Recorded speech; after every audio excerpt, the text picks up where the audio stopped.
Caros amigos da comunicação social, as lajes para o ano 2022 vai iniciar. A conferência de imprensa sobre as lajes de 2022 vai iniciar agora. Façam um favor de se identificarem antes de colocar as vossas questões. Começamos agora.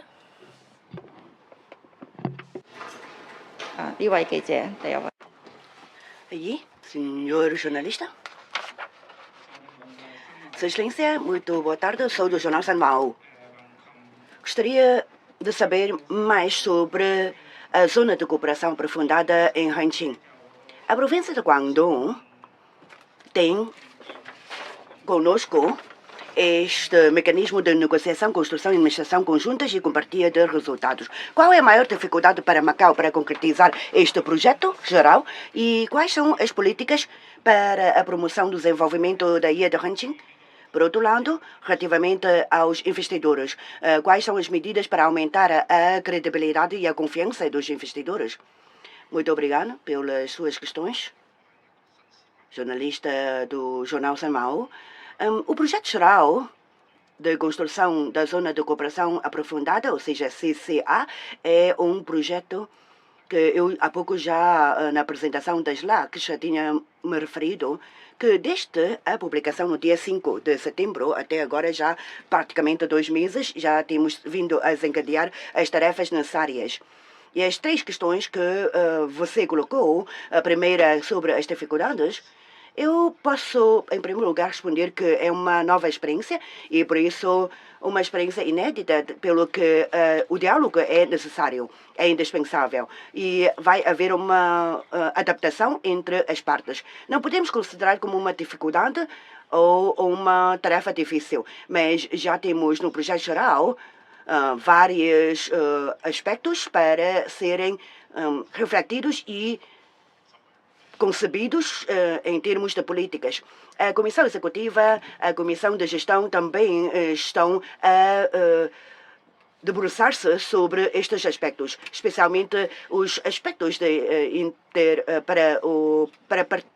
como ponto de partida. Claro que no projeto geral temos 29 artigos e assim vamos ter um catálogo de indústrias e setores, vamos ter ainda propostas para materializar as políticas financeiras que serão passo a passo divulgadas à população e os investidores poderão assim saber melhor sobre quais os investimentos podem fazer, qual é a população que podem ter em termos de investimento na ilha de Hanqing. Vamos continuando a optimizar as nossas tarefas.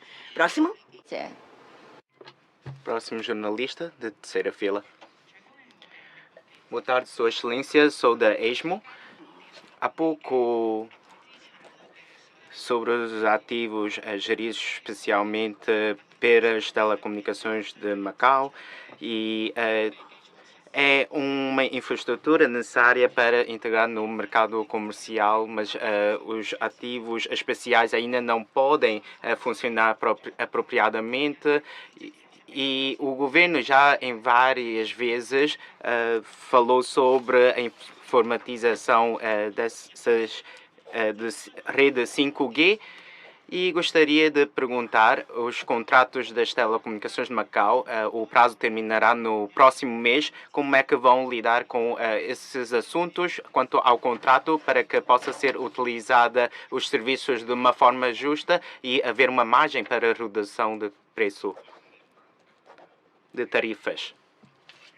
Obrigado pelas suas questões. Quanto às telecomunicações, temos um fundo histórico com a CTM e nos anos 80 as telecomunicações estavam posicionadas numa situação desfavorável e na altura tínhamos introduzido investidores para a sua gestão até a presente data. E as telecomunicações têm, de certa forma, preenchido as exigências da sociedade. Mas quanto aos ativos, quando ao seu contrato termina, nos últimos anos, como tem investido vários ativos, é uma situação complexa. Não se trata um contrato com companhias de autocarro, porque envolvem ativos comuns, alguns ativos com o governo. E no próximo mês, quando termina o prazo, eu creio que o Sr. Secretário Raimundo, nas suas apresentações, irá adiantar e explicar como é que serão decorridos os trabalhos. Porque tratando-se das operadoras, se com a abertura das telecomunicações haverá uma margem para redução de tarifas.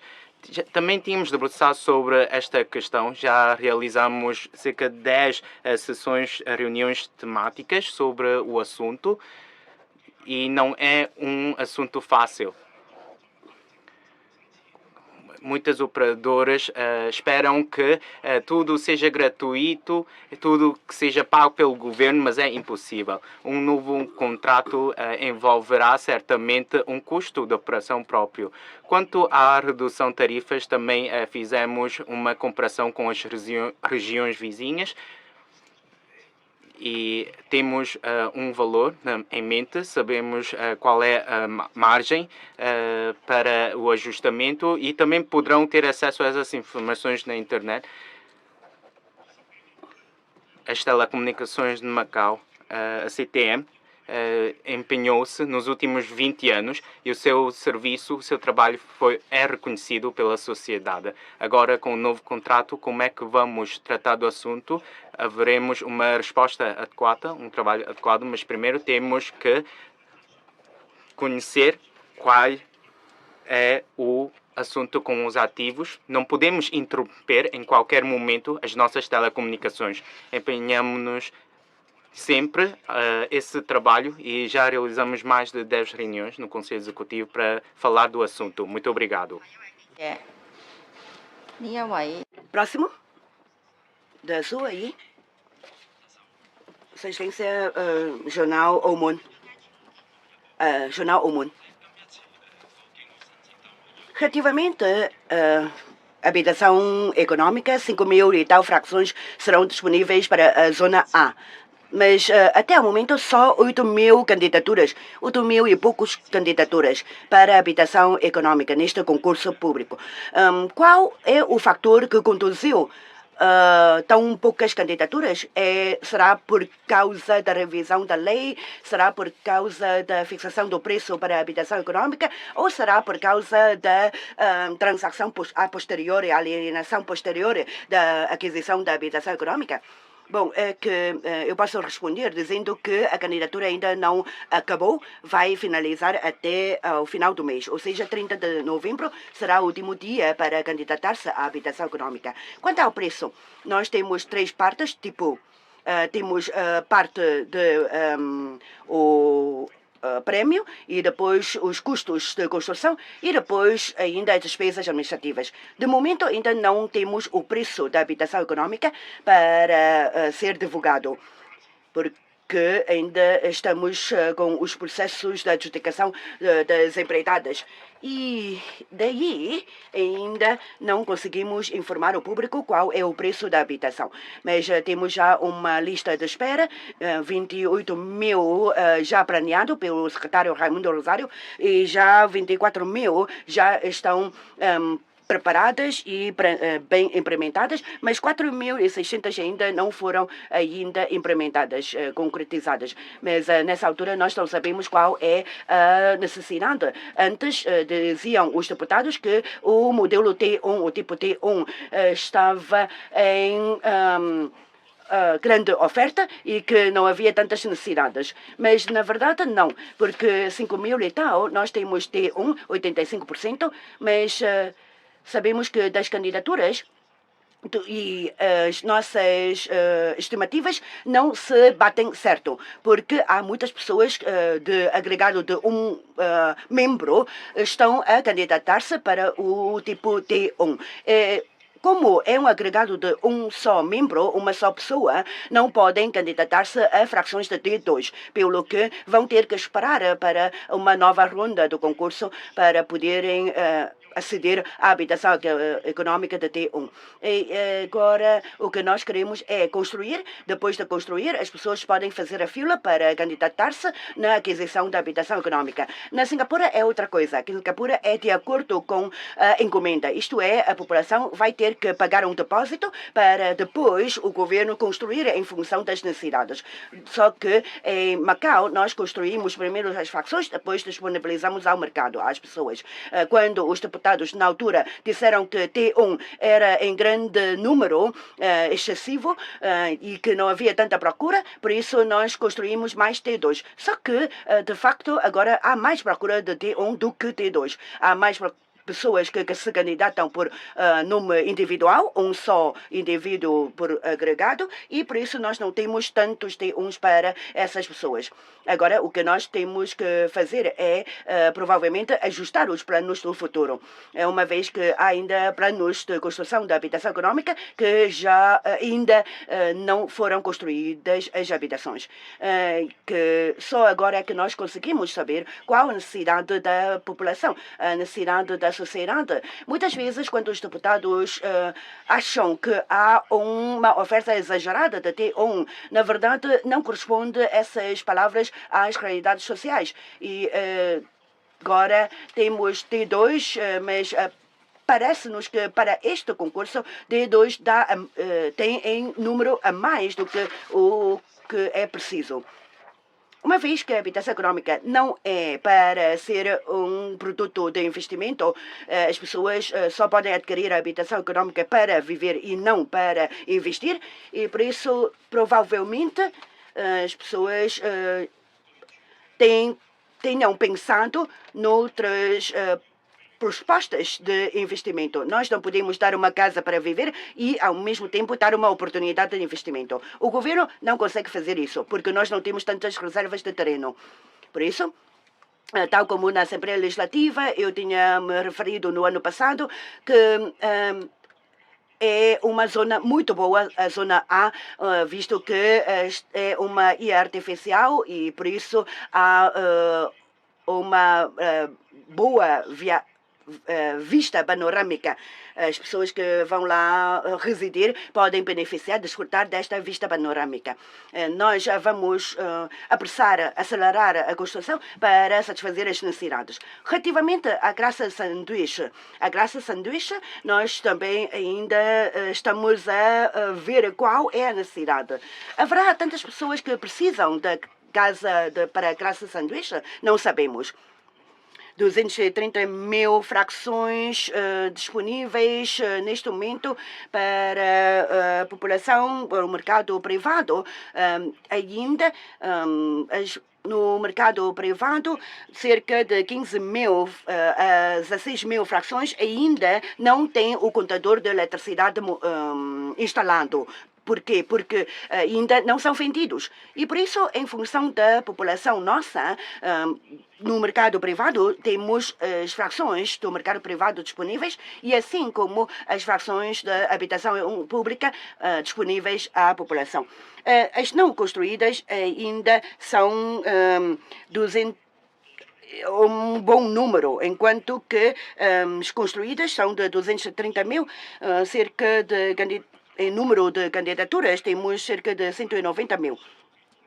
Ora, portanto, poderemos ter já um número em excesso para a oferta de habitações públicas. Será que nós podemos ainda rever a nossa lei de habitação econômica no sentido de aproximarmos do modelo de Singapura? Isto é, depois da encomenda da sociedade, que nós fazemos as obras para construir as casas públicas e assim dar uma resposta mais real em relação às necessidades reais. Não sabemos ainda, mas podemos ir estudar. Claro que há ainda uma margem para o ajustamento. Nós não temos vindo a construir de vez todas as casas, porque queremos ver qual é o modelo mais preciso na sociedade. Se o T1 é mais procurado, então vamos construir mais T1.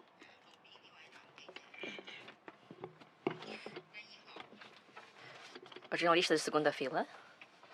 Chefe executivo Nelson Moura da Macau Business.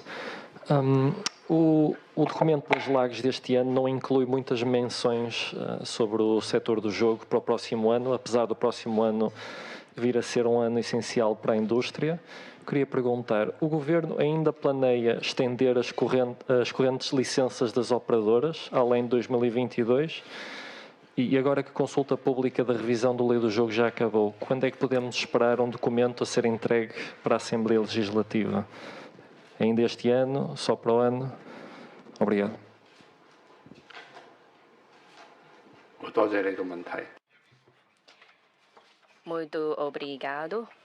Na realidade, nas leis para o próximo ano, nós também temos algumas partes que têm a ver com o jogo, mas a lei que tem a ver com o jogo não podemos pôr ainda nas leis do próximo ano, porque ainda estamos na fase de consulta e que precisamos entrar no processo legislativo, ou seja, é necessário entregar a proposta da lei à Assembleia Legislativa. Temos 9 vertentes que têm a ver com o setor do jogo e quais são as partes para fazer a alteração. Já temos estas partes incluídas nos leis do próximo ano. Muito obrigada. Próximo, jornalista da primeira fila. Muito boa tarde, Sua Excelência. Sou de Omuntintoy. Primeira pergunta, sobre epidemia, Macau e Hong Kong, como estão a negociar sobre a abertura de fronteiras e ida e volta, porque parece que há novas informações a circular. Segunda questão, muitos especialistas consideram que não vai deixar de existir o novo tipo de coronavírus. Há preparação pelo chefe do executivo, porque quando da reabertura das fronteiras, como é que vai preparar os trabalhos, sobretudo as medidas relacionadas com a saúde, haverá trabalhos preparativos. Quanto a outra questão, agora estamos em déficit, orçamento deficitário, irá poupar mais para o próximo ano. Falando de despesas, considera-se uma hipótese para limitar a participação pecuniária? Quais são as suas opiniões? Muito obrigado pelas suas questões. Quanto à abertura gradual com Hong Kong, já em várias vezes os representantes das autoridades sanitárias disseram que também depende do outro lado da fronteira e assim que tiverem informações irão anunciar. Quanto à segunda questão, se estamos preparados ou antever os trabalhos de reabertura, primeiro, vamos considerar o Sudeste Asiático, mas os outros países ainda são considerados de certo risco e quando entram em Macau também precisarão de submeter-se à quarentena. Atualmente é por esta direção, mas na próxima etapa como é que vamos fazer ainda não sabemos, porque podem ver certamente que na Europa abriram e suavizaram as medidas, mas agora estão a apertar as medidas novamente, porque com o novo surto da epidemia tiveram que retomar essas medidas e por isso estamos a calcular permanentemente e vamos deixar esses trabalhos para as autoridades competentes. Quanto ao orçamento deficitário,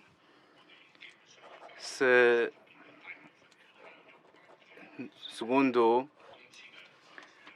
as contas, as nossas despesas, eu já disse que não vamos diminuir o vencimento dos funcionários públicos, mas sim com as outras despesas relacionadas com o funcionamento da administração, despesas para a deslocação ao exterior, entre outras. Terceiro aspecto, quanto à participação pecuniária, tem-se gerado polémicas ou controvérsias e ano passado o governo também estudou a viabilidade se podia converter essas 10 mil patacas de competição pecuniária em cartão de consumo.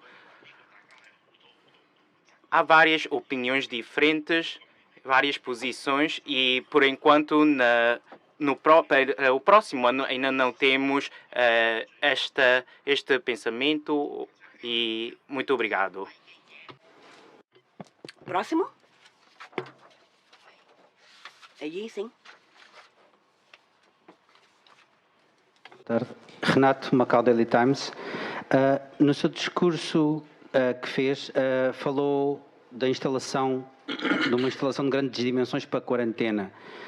Eu queria saber se é uma instalação nova ou se é algum edifício que já existe e que vai ser transformado numa instalação de quarentena. Obrigado.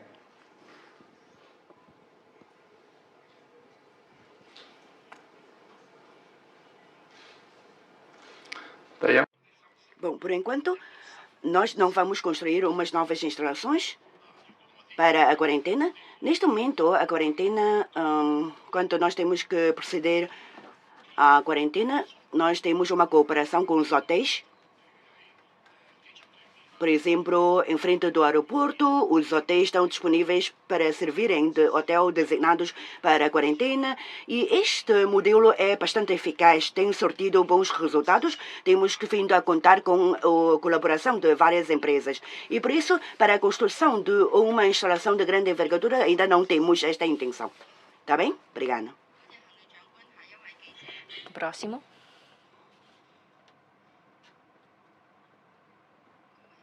O jornalista está na primeira fila. Boa tarde, Sr. Chefe de Executivo, José Costa Santos, da TDM. O senhor há pouco no seu discurso falou no reforço da Lei de Segurança do Estado e da Lei de Segurança Interna. Que medidas, que mudanças é que preconiza o Governo para estes diplomas? Pode ser. Muito obrigada pelas suas questões em relação à Lei da Segurança Nacional. Sabemos que no ano 2009 já temos a Lei de Segurança Nacional em vigor, por isso, passando 10 anos, tendo em conta a conjuntura internacional, bem como as exigências novas quanto à segurança nacional e também os padrões internacionais, vamos, em tempo oportuno, fazer a revisão. Até o momento, nós não temos um caso em execução que tem a ver com a Lei da Segurança Nacional, ou seja, nunca foi aplicada, mas só que já temos a lei em vigor. Muito obrigado. Este senhor jornalista de máscara preta.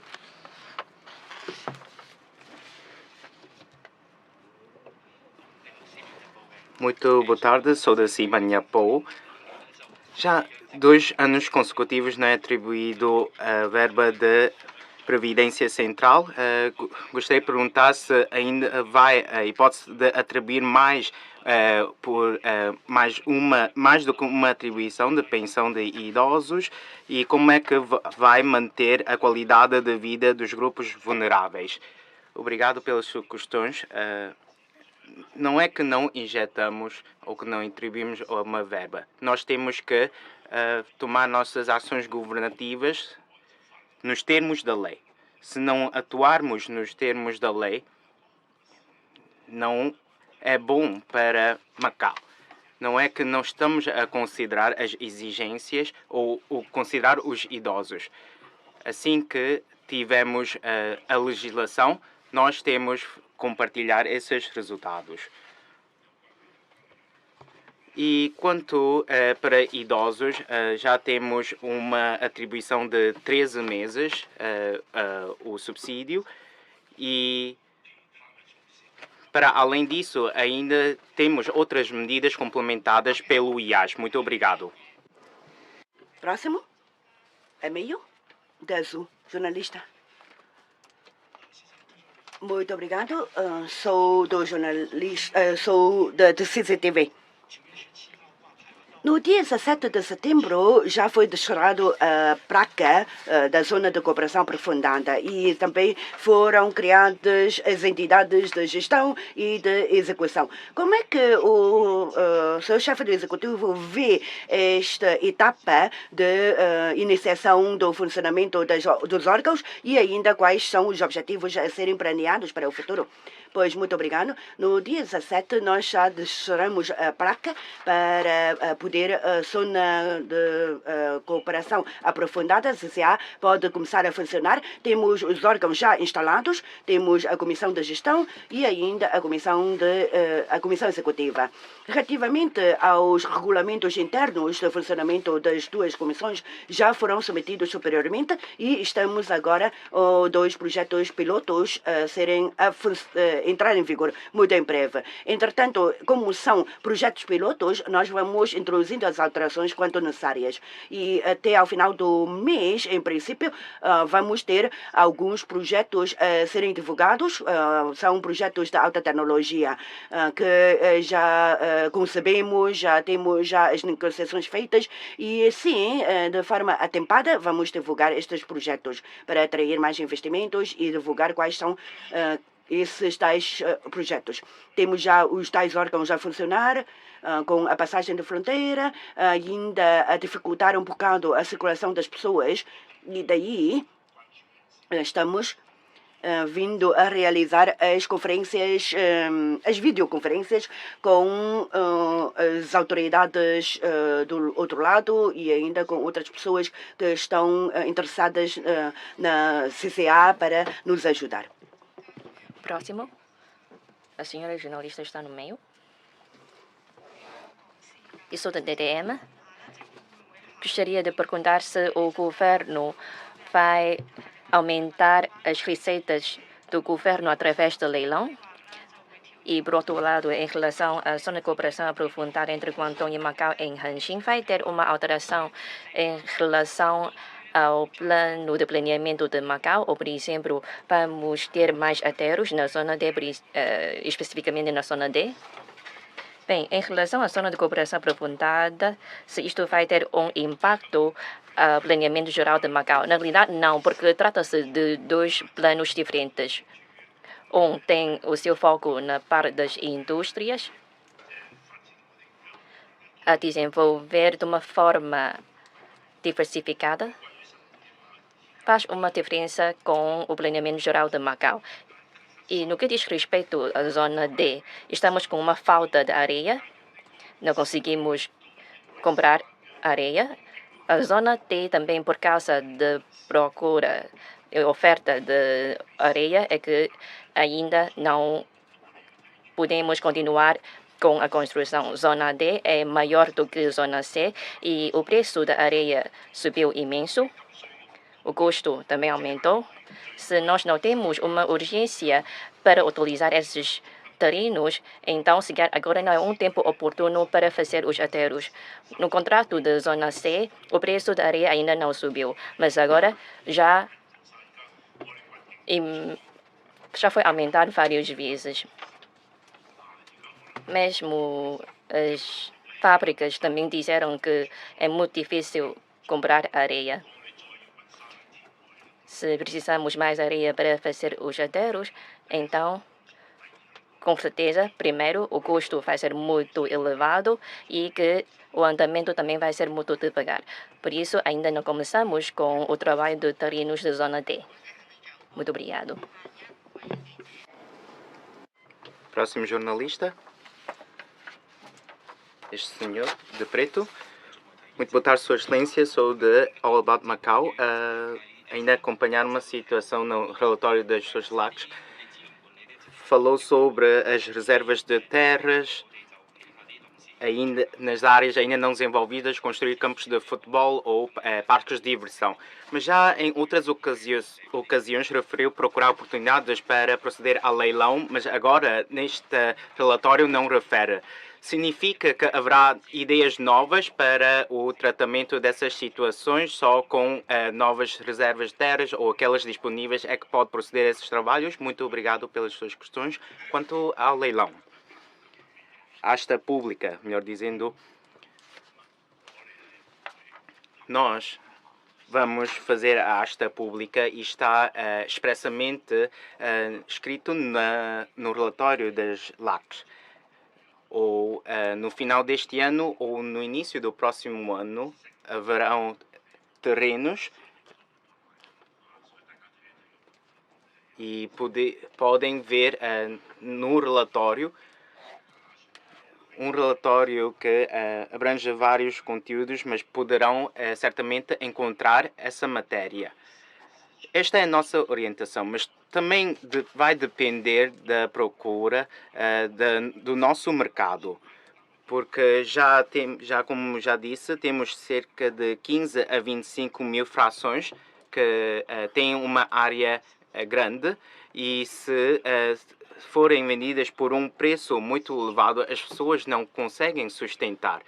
E por isso gera a condição de que muitas frações vão ficar desocupadas num lado e no outro lado muitas frações procuradas. Por isso temos que considerar se há viabilidade e também partindo do ponto de vista de lei fazer os trabalhos de legislação para permitir essas hipóteses.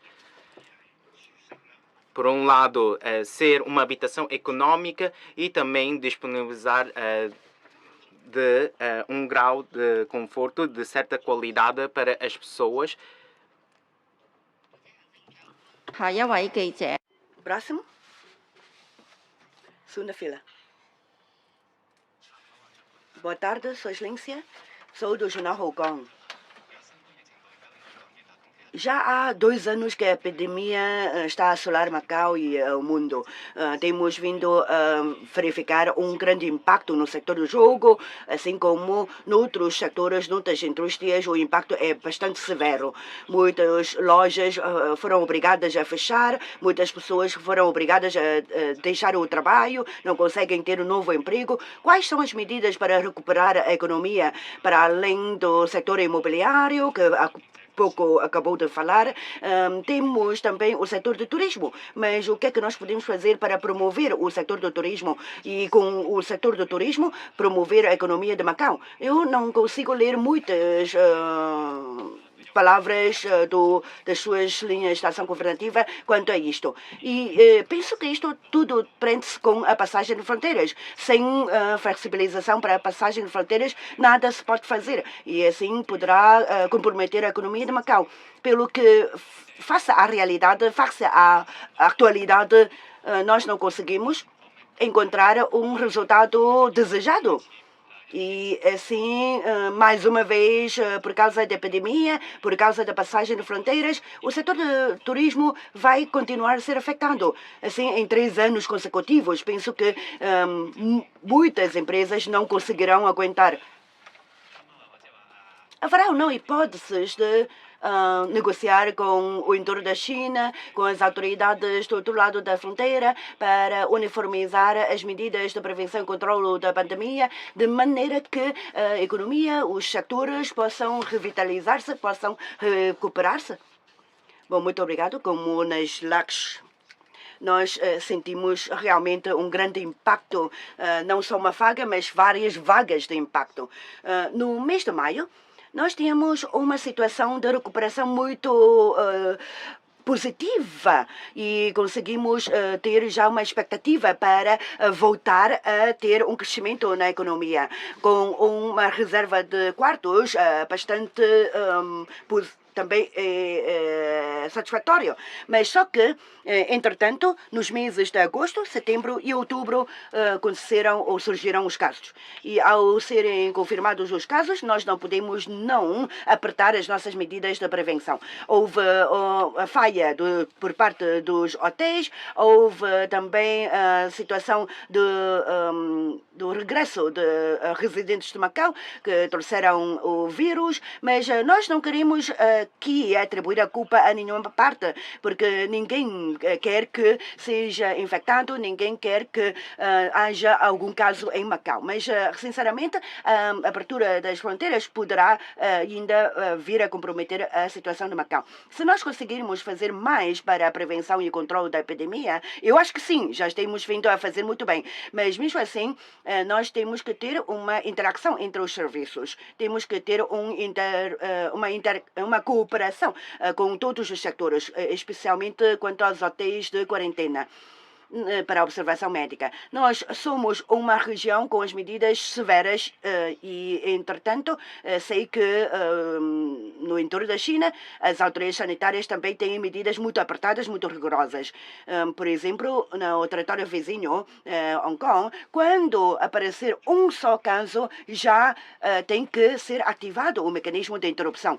Pelo que, quando nós temos que definir as nossas regras, nós não podemos defini-las unilateralmente. Temos que ter uma negociação, um consenso entre as partes. Nós com a China, assim como com Hong Kong. Agora, 2 anos consecutivos. Será que esta epidemia vai estender até 3 anos consecutivos de impacto à economia? Eu não posso garantir nada, mas espero que haja uma melhoria num futuro próximo. No primeiro semestre, talvez não, mas espero que no segundo semestre a situação volte a normalizar ou até volte a ser boa.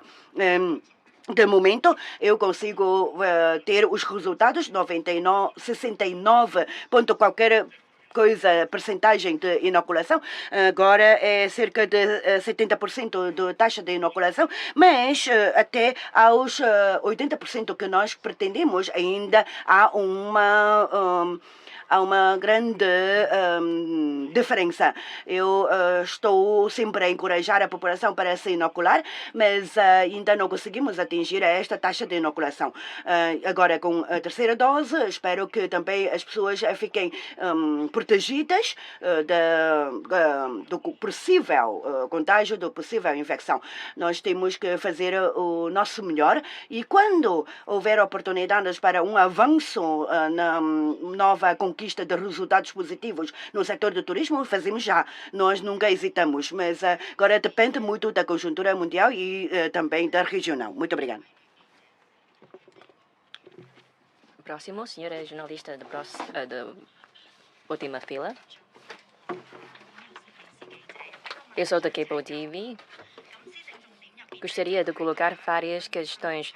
Nas lajes tem uma parte que fala sobre a zona de cooperação aprofundada, especialmente quanto à transmissão da televisão na zona de cooperação aprofundada. Não sei qual é o plano por parte do governo, não sei se tem já um plano de cooperar com a parte do Zhuhai. E, por outro lado, gostaria de perguntar também sobre a lei de telecomunicações. Nas leis para o próximo ano, também foi referido que fim do ano até próximo ano também vai ser emitida a licença de 5G e que é previsto que em 2023 é que vamos ter o 5G em vigor, em implementação. Não sei se vai acelerar o passo de elaboração da lei de telecomunicações por causa da implementação da 5G. Por outro lado, gostaria de perguntar um pouco sobre renovação urbana. Também nas leis foi mencionar que é necessário acelerar o passo de renovação urbana. Antes, na definição das zonas de código amarelo e vermelho, também houve problemas que têm a ver com recolha de lixo, que têm a ver com a higiene das zonas. Então, gostaria de perguntar para o próximo ano se tem ou não alguns planos para a renovação urbana, especialmente para os bairros antigos. Os bairros antigos que temos problema com a higiene, isto também vai ser zonas prioritárias para fazer renovação urbana? Bem, quanto à transmissão encriptada de sinais televisivos, é necessário também perguntar ao Sr. Secretário Ney Wainon, porque é de tutela de SEF, não participei nas reuniões, por isso não posso dar aqui uma resposta. E em relação ao investimento de 5G, há pouco também um jornalista colocou a mesma questão. Estamos sempre a acompanhar o trabalho do 5G quando a sua licença, daí isto tem uma ligação, mas não muito estreita, com a lei das telecomunicações. Nós também temos licenças emitidas de 4G, mas isto não tem muito a ver com a lei das telecomunicações. Estamos sempre a fazer o nosso trabalho conforme o calendário. Por isso, vamos também continuar a acompanhar a situação da legislação e lançar os diferentes trabalhos passo a passo. Estamos a esperar pelo relatório a ser feito pela terceira parte. Em relação à renovação urbana, vamos também entregar o projeto de lei muito brevemente à Assembleia Legislativa. Já sabemos como é que nós vamos fazer renovação urbana, porque já sabemos que esses problemas existem nas zonas antigas. Não temos, por exemplo, empresa de gestão que trata de recolha de lixo, ou sempre acumulação de lixo, mas ninguém trata do assunto. Por isso, já estamos a fazer muito trabalho para recolher o lixo, especialmente durante a pandemia. Por que é que nós precisamos de mobilizar os residentes nessas zonas para os hotéis designados? Porque verificamos um grande problema se temos mais casos verificados nas zonas antigas e vai criar um grande impacto. Por isso foi feita esta decisão. Nós mobilizamos os residentes dessas zonas de código vermelho para os hotéis e também ajudamos na parte de limpeza e desinfecção. Claro que os residentes precisam também de manter a higiene das suas próprias casas e edifícios, porque os nossos trabalhadores também não podem entrar nas suas casas para fazer a limpeza. É necessário tratar e recolher o seu próprio lixo. Isto é da sua responsabilidade. Nós também temos instalações para recolher o lixo.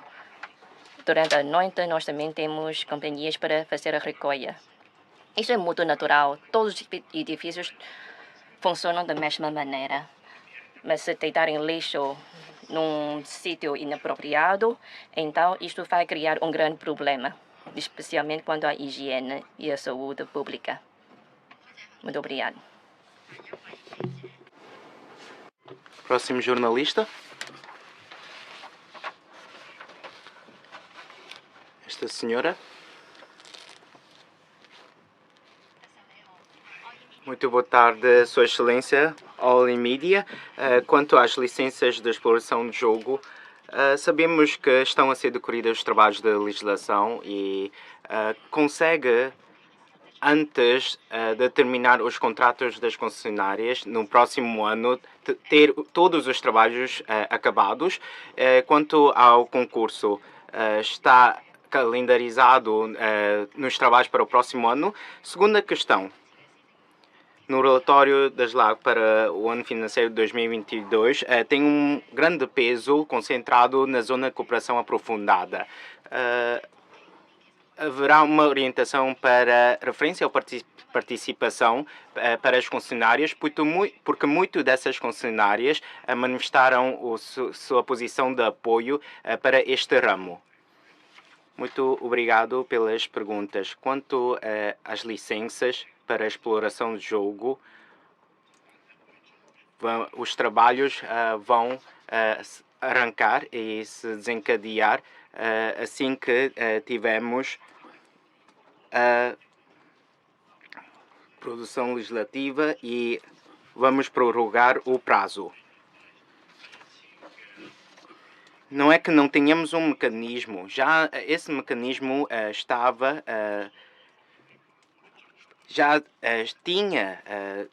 já estava incluído no primeiro contrato, previsto no primeiro contrato sobre a prorrogação do prazo.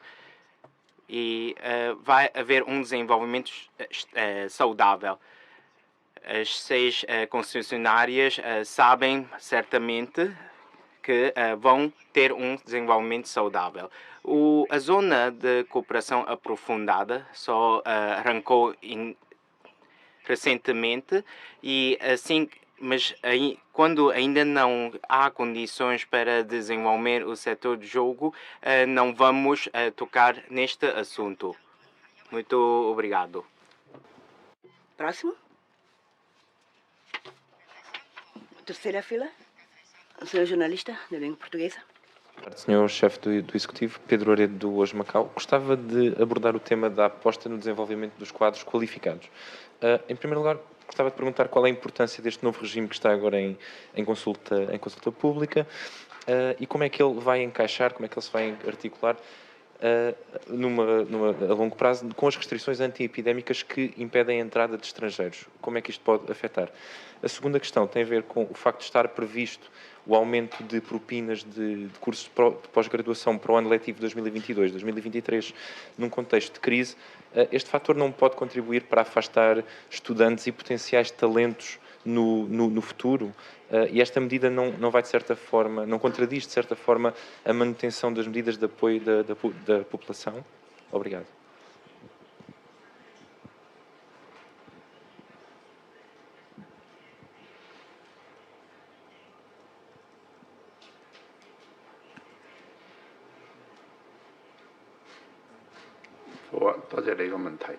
Muito obrigado pelas suas perguntas. Relativamente à captação de quadros qualificados. Para a primeira fase, como nós estamos na fase de consulta, depois da consulta, vamos preparar uma proposta de lei para ser entregue à Assembleia Legislativa. Claro que vai ter que ser apreciada pela Assembleia Legislativa e, portanto, até meados ou finais do próximo ano é que esta proposta de lei poderá ser aprovada. Uma pessoa, se for do estrangeiro e se for considerada aprovada como um quadro qualificado, então pode candidatar-se para vir a Macau. Ele pode entregar todos os documentos para aprovação. Não tem que viajar para Macau logo de imediato, a primeira fase da sua candidatura. Quando, após a avaliação segundo os critérios de importação e captação de quadros qualificados, é que será convocado para vir a Macau. E, portanto, espero que questões antiepidémicas sejam já relaxadas, as medidas relaxadas, e que esses quadros qualificados possam vir a Macau e, sim, contribuir para a construção da nossa cidade. Relativamente ao ano letivo 2022-2023, nós vamos continuar a atribuir as bolsas de contactos e conseguimos verificar que muitos bolseiros conseguiram beneficiar dessas bolsas para irem estudar fora de Macau, nos Estados Unidos, no Canadá, noutros países. Mesmo os estudantes que são de fora, de momento realmente não conseguem vir para Macau para estudar porque não têm o BIR de Macau e por isso não conseguem viajar para Macau. Mas vamos continuar com essas bolsas. Bom, eu penso que todos os jornalistas que representam determinado órgão de comunicação social tenham já pronunciado. Agora vamos ver se alguém que não representa qualquer órgão, mas que queira agora intervir, faça favor. Eu sou da Zempo. Gostaria de acompanhar a questão que tem a ver com a segurança nacional. Há pouco o senhor chefe executivo disse que não temos nenhum caso, ou seja, não foi aplicar a lei e que também não foi feita nenhuma consulta pública. Não sei, antes da entrega à Assembleia Legislativa, vai realizar uma consulta, como é o plano de andamento da revisão da segurança nacional. Não sei se vai ter alguns artigos mais rigorosos em relação à Lei de Segurança Nacional. Bem, em relação à Lei de Segurança Nacional, se calhar o senhor secretário Wong necessita de preparar os documentos, não é? Claro que nós vamos ter uma posição rigorosa quanto à implementação da Lei de Segurança Nacional. Isto é muito importante. Qualquer pessoa que praticou atos de infração, então tem de assumir a sua respectiva responsabilidade.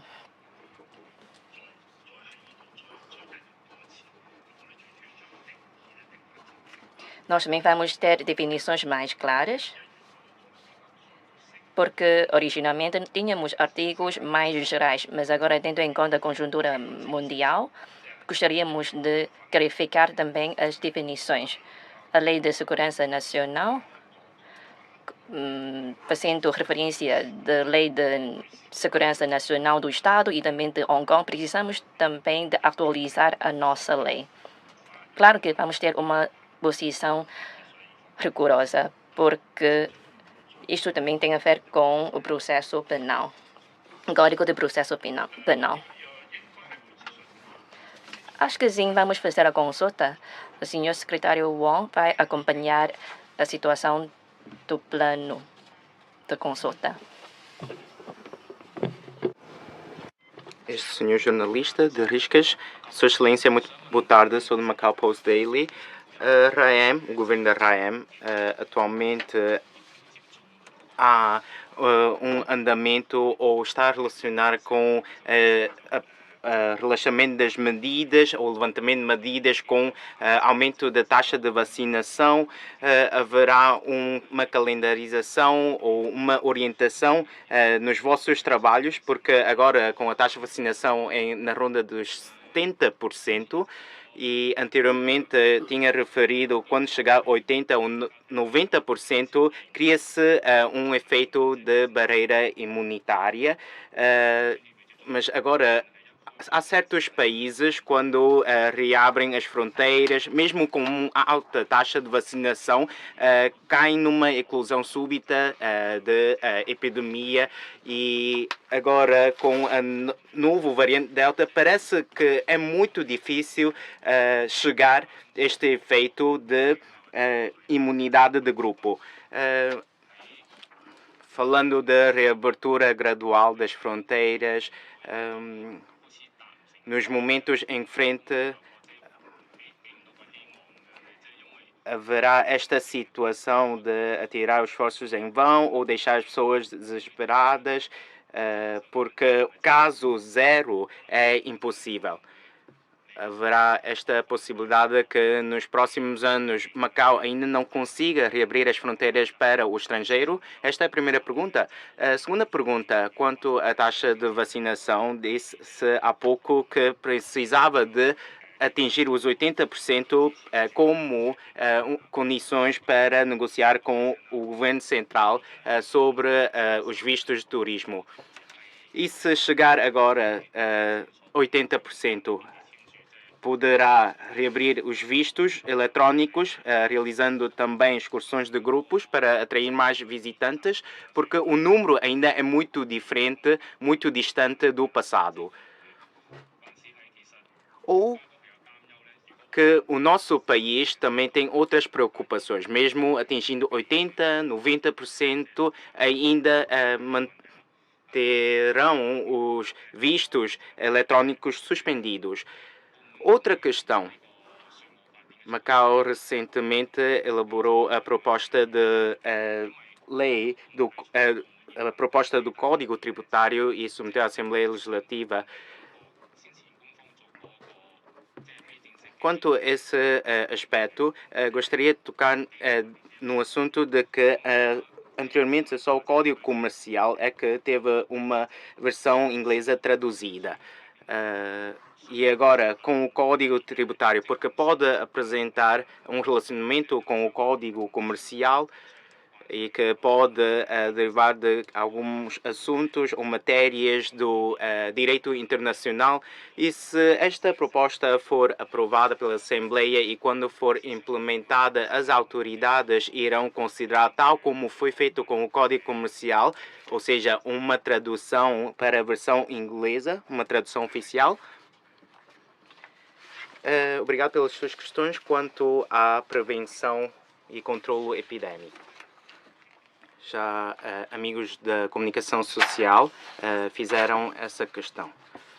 Macau tem certas considerações e se optarmos por abrir a fronteira ao estrangeiro e quando houver uma eclosão súbita ou antes da epidemia, podemos ter uma preocupação e as medidas aplicadas às pessoas do interior da China, aos residentes de Macau, como será a situação? Temos que considerar todos esses aspectos. Não é que tenhamos medo ou receio. Diariamente, uma entrada e saída de cerca de 350 mil pessoas. Se os residentes de Macau que não consigam voltar ao interior da China, como é que respondemos a este grupo de pessoas? São questões que avaliamos e preocupamos. Temos também que considerar a generalidade. Por dia, 350 mil pessoas e por mês são cerca de 10 milhões. E se reabrimos as fronteiras para os estrangeiros, passamos numa posição muito passiva. Porque é que negociações sobre a passagem fronteira com Hong Kong depende da negociação dos três lados. Temos de chegar a um consenso, não podemos decidir por nós próprios fechar a fronteira ou suspender a fronteira ou outras medidas. Seguimos exigências e tentamos conter as nossas medidas e estas são as questões. Segundo aspecto, quanto à taxa de vacinação, eu referi anteriormente que se chegar a 80% poderão ser retomadas as excursões em grupo. Visto eletrónicos, não referi, mas vamos tentar e estamos em negociação. Mas quanto às excursões em grupo, nós temos discutido e negociado com os ministérios competentes, o Departamento do Turismo da China, e assim que chegamos a uma determinada taxa ou um determinado ponto, podemos chegar lá. Terceira questão, quanto ao Código Tributário, tem que ser imediatamente traduzido para inglês. Talvez deixemos para que seja aprovado primeiro pela Assembleia Legislativa, porque tem vários artigos. A nossa lei básica consagra que para as línguas oficiais são o chinês e o português, e o inglês é informal. E pode ser ponderado a versão inglesa, mas serve apenas para referência. As duas últimas intervenções para aqueles que ainda não colocaram perguntas. Aí. Sua Excelência, sou da secção de convenções, exposições e economia. Eu vi que há uma especialização e mercantilização do setor de convenções e exposições e ainda consigo ver neste calendário.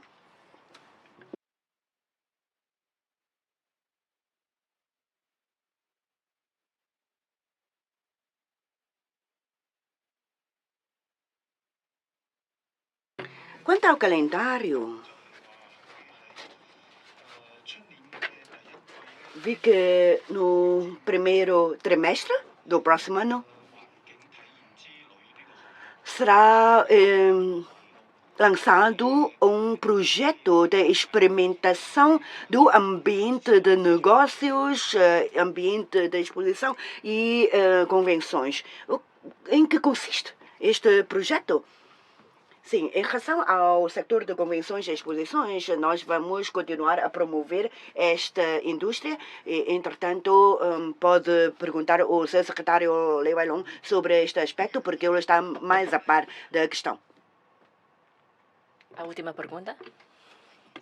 Sim, senhor jornalista, português. Chefe do Executivo.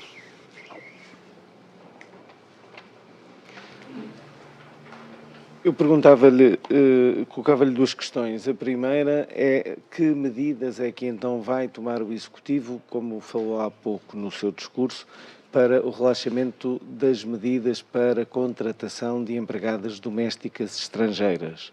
Essa seria a primeira pergunta. A segunda pergunta, a economia de Macau está a sofrer com as questões da pandemia, as pessoas não estão a aderir à vacinação. O que é que o Governo pode fazer para efetivamente promover a vacinação e fazer com que as pessoas assumam que a vacinação é importante e que tem de ser feita e deve ser feita para o bem de todos?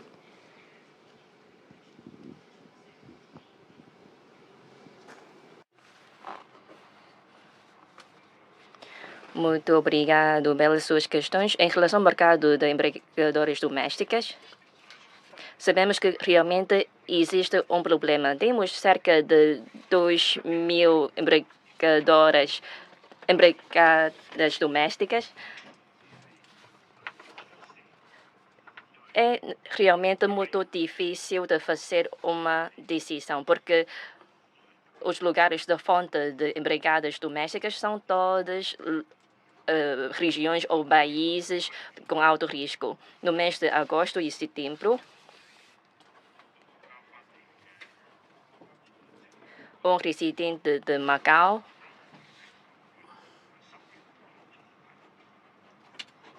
voltou a Macau, de Turquia, e que também já levou com eles vírus e que afetou também a situação de Macau. Por isso, estamos já a introduzir máquinas e alguns equipamentos tecnológicos para fazer a inspeção ou a medição de temperatura nos hotéis, porque sabemos que esses países são países de alto risco. Macau consegue suportar este tipo de impacto ou não? Na realidade, Macau já é muito fraco em frente a essas situações. Já temos problemas nos hotéis de quarentena e que já temos uma cadeia de contágio. A semana dourada,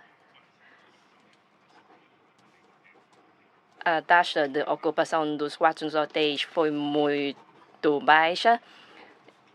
Os PMs também tinham expectativas muito altas em relação à Semana Dourada, mas por causa de casos importados, Macau foi severamente afetado. Eu também não posso garantir que não temos o contágio, porque o vírus é transmitido através do ar, não é? A entrega de comida, a entrega de refeições, isto também tem um certo nível de contato. Se temos mais casos, Macau também não consegue suportar este tipo de impacto, porque Macau já sofreu de 3 rondas ou vagas de transmissão de vírus. A perda econômica é muito grande. Só com a vinda de um residente de Macau da Turquia, já houve essas questões com impacto muito longo e grande. Não estou a dizer que alguém fez mal e já estamos a substituir alguns trabalhos dos trabalhadores por robôs, por exemplo, como há pouco referi, para medir a temperatura ou entregar as refeições. Mas, por exemplo, o teste de ácido nucleico não pode ser substituído por robôs. É necessário trabalhadores. Robôs também podem entregar comida, mas de uma forma muito devagar. Não pode entregar de uma só vez refeições a centenas de pessoas. Isto não tem a ver com o investimento do governo. O robô é necessário fazer a desinfecção e depois já pode começar a entregar de novo a comida. É muito devagar. Esses também são alguns problemas do governo. Também gostaríamos de ter medidas mais relaxadas quanto à importação de empregados domésticas, mas até agora não temos este plano, porque durante os meses de agosto, setembro e novembro, com os casos importados, Macau está a ser severamente afetado. Todos os dias, nas conferências de imprensa, também sabemos que a situação foi muito má. Ninguém pode garantir que o vírus não vai ser transmitido com a importação de empregados domésticos. Macau consegue suportar este tipo de impacto ou não? Há pouco os colegas me referiram, já passaram 2 anos da pandemia.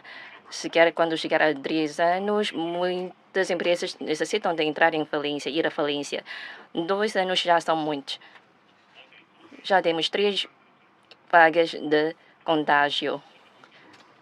É muito difícil de fazer uma ponderação, porque o governo necessita de ter uma posição muito rigorosa para tomar as medidas. Não estamos a deixar 1 ou 2 pessoas a entrar em Macau, não 8, não 10, mas sim mais de 2.000, mais de 3.000 candidaturas ou pedidos. Se entrarem este grupo de empregados domésticos só com 1% de contágio, já é muito severo. Já temos um caso que voltou de Xi'an, de Turquia, e que durante 2 a 3 meses Macau estava numa situação muito caótica. Muitas pequenas e médias empresas sofreram imenso. Eu entendo a situação das casas de Macau, dos empregados familiares de Macau que precisam de empregados domésticos de Macau, mas o governo está com uma posição muito difícil. Mesmo com a vacinação, o vírus também pode ser transmitido. Estamos também a fazer como referência a situação de Hong Kong, acompanhar os seus estados, porque Hong Kong criou um centro numa zona muito afastada para fazer a quarentena. Macau, como a cidade é muito pequena, não conseguimos local para fazer quarentena numa zona muito afastada. Daí é necessário ter uma ponderação muito cautelosa.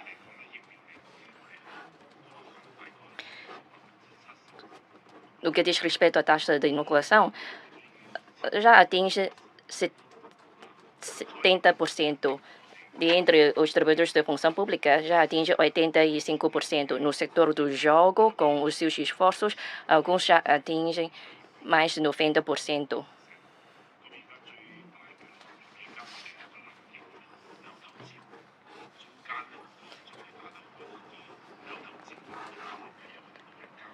Mas ainda estamos com uma taxa de vacinação muito baixa quanto aos idosos. E por isso é de forma local. Se nós temos uma taxa de vacinação mais alta em relação aos idosos, então a taxa de vacinação para todos também vai ser aumentada. As crianças, os idosos ainda estão com uma taxa de vacinação muito baixa. Os idosos, claro que a nossa política, o nosso princípio é conforme a sua vontade. Não é por causa da medida de incentivo que vão tomar a vacina. Isto sequer tem a ver com o seu estado de saúde. Daí, a tomada da vacina é voluntária. Mas sabemos que temos já uma alta taxa em relação aos trabalhadores da função pública, do setor do jogo e também no setor terciário.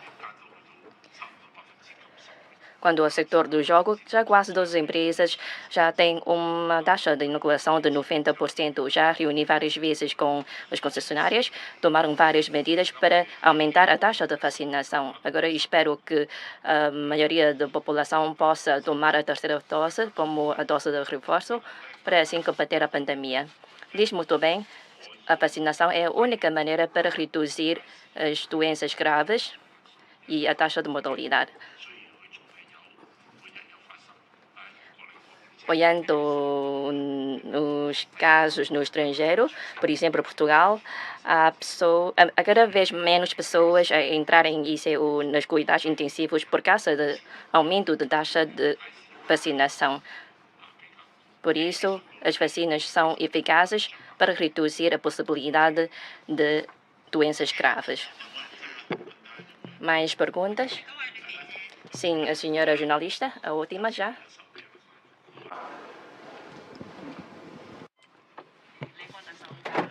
Boa tarde, Sua Excelência. Sou de Macau, Yan Xiaopo. Ainda acompanhando da questão sobre a Lei de Segurança Nacional, poderá adiantar um pouco sobre a orientação na produção legislativa, porque desde a desqualificação, muitas pessoas na sociedade preocupam com a ação governativa, porque como nas suas influências podem determinar ou afetar ou apertar as liberdades dos cidadãos. Poderá adiantar se pretende, através da Lei de Segurança Nacional, esclarecer algumas matérias. Segunda questão tem a ver com a lei sindical, porque muitas pessoas mostram certo nível de expectativa e quando era presidente da Assembleia Legislativa, certamente também lidou com vários deputados que levantaram essas questões. Mas o documento de consulta que temos agora desapontou várias pessoas. Porque é que não há o direito à greve que esteja mencionado no documento, como também o direito à negociação coletiva? Qual é a razão por detrás o que é que se pretende com a elaboração da lei sindical é para proteger os direitos e interesses dos comerciantes ou dos trabalhadores. Obrigada. Obrigado pelas suas duas questões. Primeiro, quando a Lei de Segurança Nacional, se é para explicar e clarificar as definições. Uma pessoa que cumpre a lei não precisa de ter nenhuma preocupação ou receio quanto à Lei de Segurança Nacional. Já os colegas colocaram esta questão e já expliquei muito bem. Com a conjuntura de desenvolvimento do país, com a lei nacional da região vizinhança, nós temos que articular com a evolução do tempo e temos que efetuar as devidas adaptações, porque tem que perceber é a lei de segurança do país, a lei de segurança nacional, e por isso não se trata de uma questão local. É uma responsabilidade de cada cidadão e se seguirem e se cumprirem a lei, não precisam estar preocupados com qualquer questão que se deriva da Lei de Segurança Nacional. Nós vamos esclarecer as matérias na lei, tomando como referência como é feita nas regiões vizinhas e também em outros países, como, por exemplo, em Portugal também tem uma noção, um conceito, uma definição muito clara quanto à segurança nacional. Quanto à lei sindical, falou sobre expressar sobre o direito à greve e o direito à negociação coletiva. Por que é que tenho que repetir ou colocá-lo novamente nesta lei, se na lei básica já está expressamente regulado? Nós temos este regime e este instituto para regular as matérias. Pretendemos, com a lei sindical, determinar como criar ou constituir as associações sindicais, como é o seu funcionamento. Já há mais de 10 anos que estamos em funcionamento com essas matérias, sabe certamente dessas matérias e, por exemplo, com os trabalhadores do setor do jogo, também já há mais de 10 anos que efetivamos o direito de negociação e, por exemplo, com as questões de aumento de salário e regalias. Por isso, quando disse que é só para proteger os interesses e direitos dos comerciantes, não me parece ser muito adequado a ideia. E se na Assembleia Legislativa, claro, na altura já os deputados tocaram no assunto há vários anos, por isso quando me investi neste cargo de chefe de executivo, também fiz a promessa de que vamos avançar com esses trabalhos. A consulta pública serve efetivamente e justamente para recolher as vossas opiniões e quando tiver as vossas opiniões é que podemos avançar com os nossos trabalhos antes ainda da elaboração da lei. Por isso, nesta fase, nós estamos dispostos para escutar as vossas opiniões. Qualquer opinião ou qualquer comentário ou insatisfação, assim que compilarmos todas essas ideias e opiniões, vamos colocá-los e introduzi-los na lei, fazendo bem o trabalho. Esses são o nosso trabalho, é o processo da ação governativa. Tem que perceber o processo e os procedimentos relevantes à consulta pública. Por que é que há uma consulta pública? É para justamente recolher as opiniões de todos e quando compiladas essas opiniões serão introduzidas no relatório antes da produção legislativa. Muito obrigado. Muito obrigado, Sr. Chefe Executivo. Muito obrigado, amigos jornalistas.